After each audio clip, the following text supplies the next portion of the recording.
Hey everyone, welcome back. So, I just installed Windows Fresh, and as you can see, everything is sitting on C drive right now. Now, what I always do after a fresh install, or honestly even if you've had Windows for a while, is create a separate partition just for personal files. Because here's the thing, if Windows ever crashes or you need to reinstall it, your files on that separate partition stay completely safe and untouched. Windows gets wiped, your files don't. It's a total game changer. And the best part?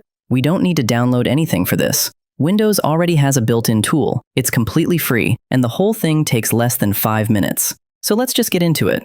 Alright, so first thing we need to do is open Disk Management.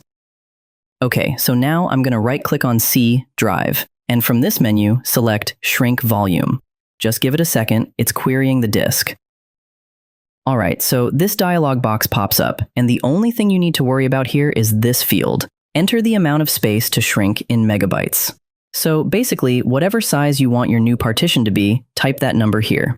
Just keep in mind that 1 gigabyte equals 1024 megabytes, so do that math first before typing anything in. I'm going to type in my number, and then just click Shrink. Okay, so as you can see, I've got around 244 gigabytes of unallocated space now, and my C drive still has around 200 gigabytes. Perfect. Now I'm going to right-click on this unallocated space right here, the black one, and select New Simple Volume. A wizard is going to pop up. Just click Next, Next again. Now on this screen, from this drop-down, just assign any drive letter you want, D, E, whatever you prefer, and click Next. Leave everything on this screen as default and click Next. And now just click Finish. And that's it. Your new drive is ready to use. You can see it right here.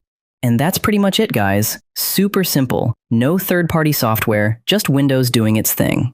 Now your personal files have their own separate space, and you don't have to worry about losing them if something ever goes wrong with Windows. If this helped you out, drop a like. It really does help. And if you have any questions, just leave them in the comments. I'll try to reply to everyone. Subscribe if you're new, and I'll see you in the next one.